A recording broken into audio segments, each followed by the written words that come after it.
Hello everyone, कैसे हैं आप सब। स्वागत है आपका आपके अपने YouTube channel computer education by Poonam. और जैसे कि आप देख रहे हैं कि मैं यहाँ पर कंप्यूटर से रिलेटेड क्वेश्चंस लेके आई हूँ। ये सीरीज़ मैंने पहले स्टार्ट की थी पे आपने देखा होगा फर्स्ट क्लास में। इससे पहले मैं क्वेश्चन लेके आई थी, 10 क्वेश्चन हमने किए थे, तो इसके आगे हम कर रहे हैं, तो इसलिए 11 क्वेश्चन आपको दिखाई दे रहा है। और ये सीरीज़ मैं स्टार्ट कर रही हूँ। सप्ताह में 2 वीडियो आपको मिलेगी। एक वीडियो आपके क्वेश्चन से रिलेटेड मिलेगी और एक वीडियो आपको आपके कोर्स से रिलेटेड मिलेगी, जो कि हमारा HTML चल रहा है, उसी के अकॉर्डिंग हम कर रहे हैं। और एक आपको वीडियो सप्ताह में ज़रूर मिलेगी जो कि क्वेश्चन से रिलेटेड होगी। और जैसे जैसे मुझे लगेगा कि आपको पसंद आ रही है, आपको ज़रूरत है, आपको नीड है, तो आप मुझे बता दीजिएगा, तो मैं आगे भी कंटिन्यूस सीरीज़ को चला के रखूँगी। तो चलिए फिर स्टार्ट कर लेते हैं। क्वेश्चन नंबर 1 आपके सामने यहाँ पे दिखाई दे रहा है, 11 है। ये पूछ रहा है कि file extensions of Calc in Libre office. Libre office क्या होता है कि जैसे नॉर्मली ये आपका MS ऑफिस का एडवांस लेवल है। इससे रिलेटेड बहुत सारे क्वेश्चंस आपको CCC से रिलेटेड मिल जाएंगे। तो ये उसका एडवांस लेवल है और ये भी क्या है कि इसी के अकॉर्डिंग आपको बहुत सारी चीज़ें वहाँ पे सीखने को मिलती हैं। तो इसमें पूछा गया है कि इसका एक्सटेंशन क्या होता है। जैसे नॉर्मली अगर मैं देखूँ जो DOC है, तो ये क्या होता है कि ये MS वर्ड में जब आप फाइल को सेव करते हैं तो उसका वो एक्सटेंशन कहा जाता है, ठीक है। इसके साथ साथ आप देखेंगे यहाँ पर क्या है कि .XLS है, तो ये एक्सेल में जब आप फाइल सेव करते हैं उसका एक्सटेंशंस होता है। तो यहाँ पे आपका क्या होगा जो कि लिब्रो ऑफिस से रिलेटेड होगा, वो क्या होगा, .ODS होगा, ठीक है। नेक्स्ट क्वेश्चन देख लेते हैं। नेक्स्ट क्वेश्चन कहा है कि यहाँ पे शॉर्टकट की for copy in Libre office. Libre office के अकॉर्डिंग जब आप अपनी फाइल को अपनी मैटर में कॉपी करते हैं, शब्दों को या मैटर को कॉपी करना चाहते हैं, तो उसके लिए शॉर्टकट की कौन से इस्तेमाल करते हैं। Ctrl+C करते हैं, Ctrl+Shift+C करते हैं, Ctrl+C करते हैं, या फिर आप Tab+C करते हैं। तो कौन सा करते हैं यहाँ पे, Ctrl+C के अकॉर्डिंग ही आप लिब्रो ऑफिस में भी मैटर को कॉपी कर सकते हैं। नेक्स्ट क्वेश्चन क्या है, a hardware device that convert data into useful information is called। जब आप हार्डवेयर डिवाइस के अकॉर्डिंग कोई डेटा कन्वर्ट करते हैं जो कि इनटू यूज़फुल इन्फॉर्मेशन आपके सामने लेकर आता है, तो वो क्या कहलाता है, ठीक है। हार्डवेयर डिवाइस के अकॉर्डिंग जब आप अपनी डेटा को यहाँ पे कन्वर्ट करते हैं तो एक यूज़फुल इन्फॉर्मेशन के रूप में आपको दिखाई देती है, उसको क्या कहते हैं, हम उसको प्रोसेसर कहा जाता है, ठीक है, ये ध्यान रखिएगा। नेक्स्ट क्वेश्चन क्या है, यहाँ पे पूछा गया है नेक्स्ट क्वेश्चन में आपको डेटा और इन्फॉर्मेशन, डेटा या information use to run the computer is called. जब आप अपने कंप्यूटर के अंदर किसी इन्फॉर्मेशन को या डेटा को रन करते हैं यूज करने के लिए, तो वो क्या होता है, सॉफ्टवेयर होता है, हार्डवेयर होता है, ठीक है, प्रीफेयर होता है या फिर CPU होता है। तो क्या होता है, वो सॉफ्टवेयर के अकॉर्डिंग आप करते हैं, वहाँ पे वो सॉफ्टवेयर कहलाता है। जब भी आप किसी डेटा को इन्फॉर्मेशन को यूज़ करने के लिए रन करते हैं, तो किस चीज़ को रन किया जाता है, सॉफ्टवेयर को किया जाता है। नेक्स्ट क्वेश्चन है आपके सामने, to open a file quickly from the dialog box double click the files icon. देखिए, जब ये पूछा गया है कि ये बात सही है या गलत है, जब आप किसी फ़ाइल को डायरेक्टली ओपन करना चाहते हैं, क्विकली ओपन करना चाहते हैं, तो आप उसके डायलॉग बॉक्स पर क्लिक करते हैं, उस फाइल के आइकन पे क्लिक करते हैं और डायलॉग बॉक्स पे क्या करेंगे, डबल क्लिक करते हैं। तो ये बात सही है गलत है, बिल्कुल सही है, क्योंकि जब हम किसी फ़ाइल को ओपन क्विकली करना चाहते हैं तो हम उसके आइकन्स पे डायरेक्ट डबल क्लिक कर सकते हैं, तो वो फाइल ओपन हो जाती है, ठीक है। नेक्स्ट क्वेश्चन क्या है कि इन MS word every command is available is ribbon. जब आप देखेंगे कि MS वर्ड में कि एक आपके पास रिबन एक अवेलेबल होता है, उसमें सारी कमांड्स आपको मिल जाती हैं।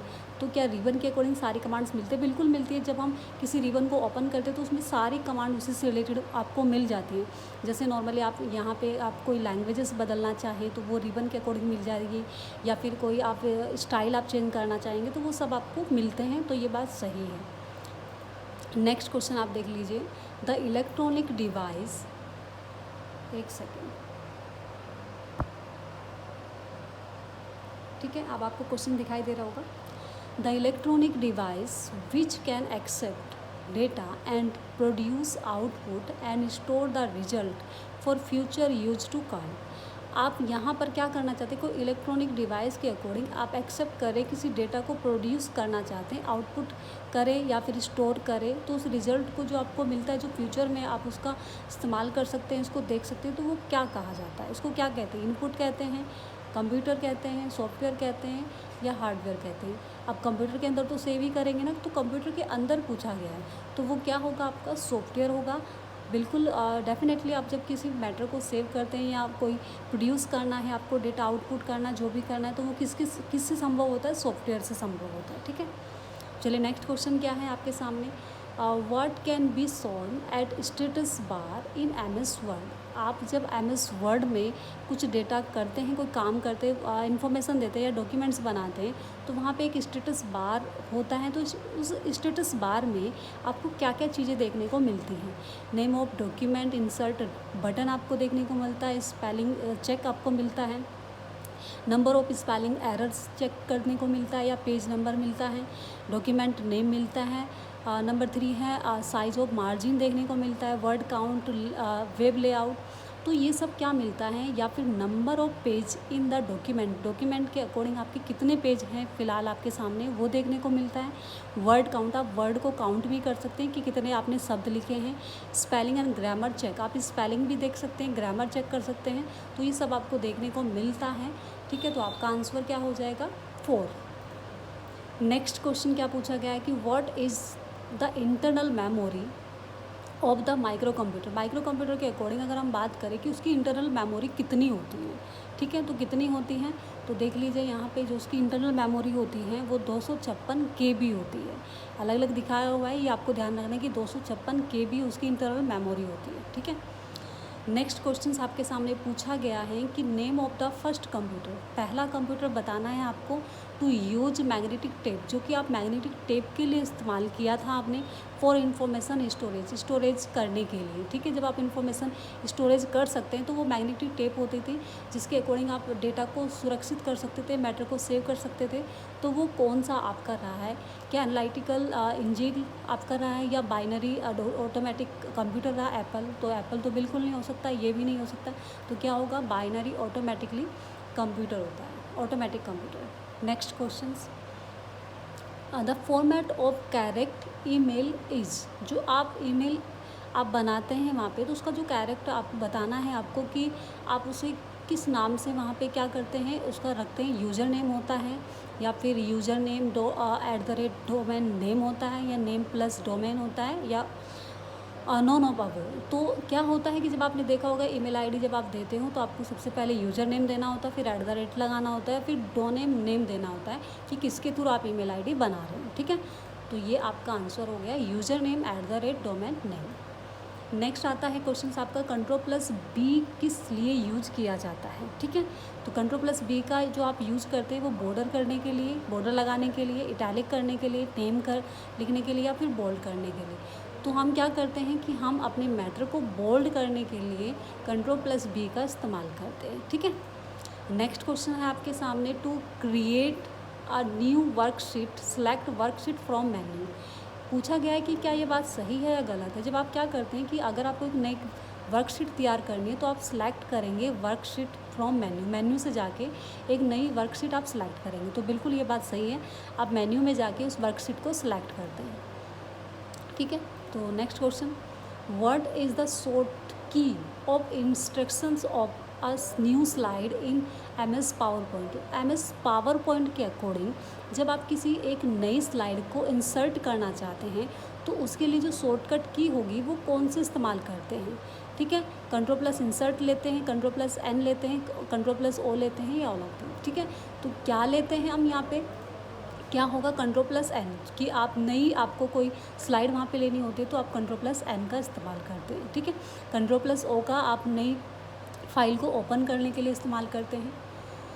चलिए next question, LAN stands for, देखो लैन की फुल फॉर्म दी है कि क्या ये पूछा है कि ये सही है या गलत है, तो क्या दिया है, लोकल एरिया नेटवर्क। ठीक है, तो ये क्या है, ये बिल्कुल राइट है क्योंकि लोकल एरिया नेटवर्क ही लैन की फुल फॉर्म होती है। Next question, the extensions of web page is, web page का जो एक्सटेंशन होता है वो क्या होता है, आई होप ये तो पता ही होगा आपको। तो क्या होता है, देखो .htm नहीं होता है, .mp4 नहीं होता है, तो क्या होता है, .html होता है जो कि हाइपर टेक्स्ट मार्कअप लैंग्वेज होता है। नेक्स्ट क्वेश्चन आपके सामने है कि व्हाट इज़ द शॉर्ट की फॉर कट, मैटर को कट करने के लिए आप कौन सी शॉर्टकट की का इस्तेमाल करते हैं, कौन सी शॉर्टकट की का इस्तेमाल करते हैं? देखो Ctrl+X हम मैटर को क्या है कि कट करने के लिए इस्तेमाल करते हैं, बिल्कुल सही है। Ctrl+C आप मैटर को कॉपी करने के लिए इस्तेमाल करते हैं। Ctrl+M मार्जिन लेने के लिए करते हैं कि कहाँ आपको मैटर को रखना है, कितने मार्जिन पे रखना है। और Ctrl+Z आप मैटर को, कट किए हुए मैटर को वापस लाने के लिए इस्तेमाल करते हैं। तो इसका जो आंसर हुआ Ctrl+X। नेक्स्ट लास्ट क्वेश्चन है आपके पास, to open the find, replace and go to. पूछा गया है कि आपको ओपन करना है फाइंड, रिप्लेस और गो टू, तीनों को एक साथ ओपन करना है। तो उसके लिए आप देखो, अगर नॉर्मली मैं फाइंड को ओपन करना चाहूँ तो Ctrl+F आप प्रेस कर सकते हैं, रिप्लेस के लिए Ctrl+H इस्तेमाल कर सकते हैं और गो टू के लिए Ctrl+G इस्तेमाल कर सकते हैं। लेकिन इन तीनों को एक साथ ओपन करना है तो उसके लिए हम क्या करेंगे, उसके लिए हम कर सकते हैं F5 हम इस्तेमाल करते हैं। F5 हम डायरेक्ट क्लिक करते हैं तो हमारे पास तीनों ऑप्शन एक साथ ओपन हो जाते हैं। तो ये थे आपके आज के क्वेश्चंस। नेक्स्ट क्लास में मैं इससे आगे की सीरीज़ लेके आऊँगी। और अगर आपको क्लासेस अच्छी लग रही है तो प्लीज़ कमेंट्स में बताइएगा मुझे, और चैनल को सब्सक्राइब ज़रूर कर लीजिए ताकि आपको वीडियोस टाइम से मिल पाए। और लाइक, शेयर एंड कमेंट्स ज़रूर किया करें ताकि दूसरों को भी उनकी हेल्प हो जाए। तो मिलते हैं फिर नेक्स्ट वीडियो में। Thanks for watching.